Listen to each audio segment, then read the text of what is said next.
Today marks 3 months until the November general election. And that means you can now request an absentee ballot. There are 2 ways to do that: through your municipal clerk or online at the Maine Secretary of State's website. The link to that website is on your screen.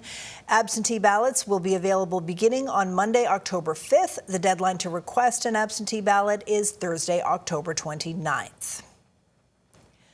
According to the New York Times and Forbes, Elon Musk's super PAC could spend up to $120 million to help elect Republican candidates in this year's election. The publications report that Musk's America PAC is expected to focus on key Senate and House races, including possible involvement in Senate contests here in Maine and in other states like Alaska, Iowa, Michigan, and Ohio. Democratic Senate candidate Troy Jackson, who's running against incumbent Susan Collins, posted a video response on social media criticizing Musk's political involvement. I would say, and to you, Elon, Maine and really the whole United States doesn't want your dirty money in our politics. You don't get to buy the government that you want. This is about all of us coming together and fighting for the government that we deserve. Musk has previously said that he believes he has gotten a little too involved in politics, and according to Forbes, he had planned to reduce his political spending. Meanwhile, Senator Susan Collins and Patty Murray, the highest-ranking Democrat on the U.S. Senate Appropriations Committee, say that a bipartisan deal has been reached to keep that federal government running. The agreement would fund the government at current spending levels from October 1 through December 11th, which would avoid a government shutdown at the start of the new fiscal year. The U.S. House did pass a similar measure last month, so now the House and the Senate will have to reconcile their different versions of this deal before the deadline, which is up at the end of September.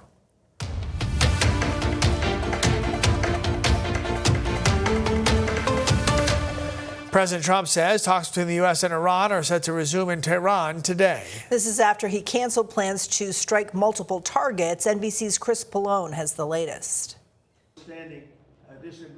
President Trump says negotiations between the U.S. and Iran to end the war resumed today. The announcement comes just 2 days after he threatened massive new strikes against Iran's civilian infrastructure. We'll be hitting them. We'll be hitting them very hard.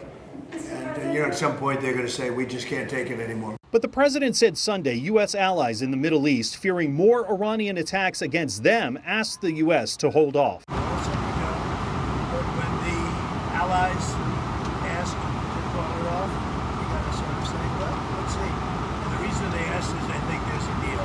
The back-channel diplomacy worked really hard to convince President Trump to give a chance for diplomacy again. The president said the U.S. was poised to conduct its largest military strike since World War II. Hours earlier, U.S. embassies recommended Americans consider leaving the region. Since the war began in February, this is at least the 4th time President Trump has threatened to escalate attacks on Iran before calling them off. Democrats skeptical that anything has changed. He's trying to get us back to February, and I think if he could, if he had a big reset button he could hit, he would certainly take that option. We're ready to go anytime we want. Would I rather make a deal? I'm not looking to kill people. People die, a lot of people die. We don't want that. The president says there's no deadline for negotiators to reach an agreement. Chris Pallone, NBC News, Washington.